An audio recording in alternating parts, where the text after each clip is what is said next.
करने के कारण उस रिकग्निशन को इनवैलिड ठहराया है। और बाद में कोर्ट ने स्वयं कहा है कि स्पीकर ने डिसाइड करना चाहिए व्हिप कौन है।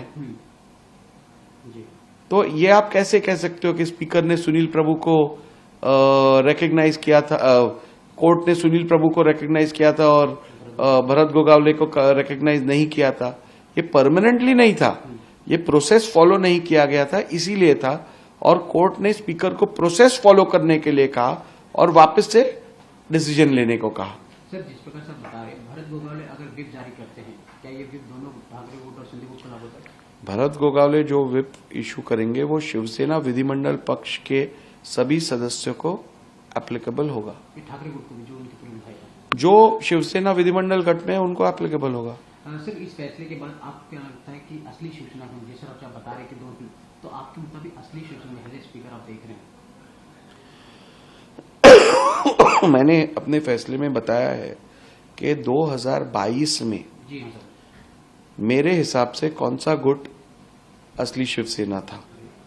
अभी असली शिवसेना कौन सी है, शिवसेना का सिंबल किसको जाता है, पार्टी नेम किसको जाता है, इसके बारे में निर्णय इलेक्शन कमीशन ने दिया हुआ है। सर, जिस प्रकार से आपने कल ऐतिहासिक फैसला सुना, उसके बाद से बात करें संजय राउत हो या उनके जितने भी गुट उद्घाटक ग्रुप के, वो कह रहे, संजय राउत खुद कह रहे कि पूरा फिक्सिंग था, ये पूरा तय था फैसला। किस तरह से फैसला सुनाया जाए? देखिए, अभी मैं किसी को खुश करने के लिए या कोई नाराज होगा ये विचार ध्यान में रखते हुए फैसला नहीं करता। मैं अपना फैसला कानून में जो प्राविधान है, संविधान में जो कानून प्राविधान है और सुप्रीम कोर्ट ने जो निर्णय दिया है उसमें जो प्राविधान दिए गए हैं उसके आधार पर निर्णय लेता हूं। यदि मेरा निर्णय गलत है तो आप मुझे उस निर्णय में क्या खामियां है वो बताइए। बिना खामियां बताए आप केवल विरोध करने के लिए अगर उस फैसले का निंदन करोगे, उस फैसले को अमान्य कहोगे, तो उससे तो कोई बात बनती नहीं है।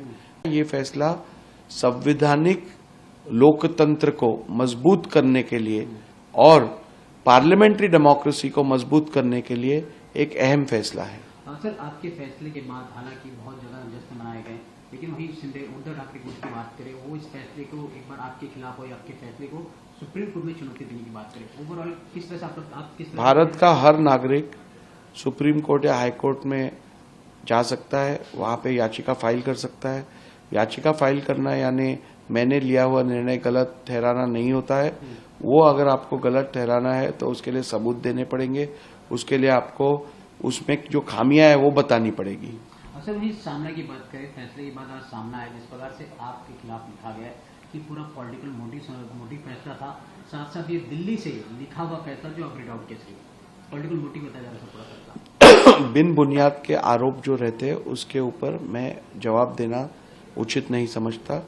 अगर पॉलिटिकली मोटिवेटेड निर्णय होता तो शायद मैं किसी एक गुट को अपात्र ठहरा सकता था, लेकिन मुझे ऐसा काम नहीं करना था जिस पे लीगल बेसिस नहीं हो, जिसको लीगल जस्टिफिकेशन में नहीं दे पाऊं। इसलिए मैंने जो निर्णय लिया है वो रीजन निर्णय है, जस्टिफाइबल निर्णय है और मुझे इस निर्णय के बारे में कोई संदेह नहीं है।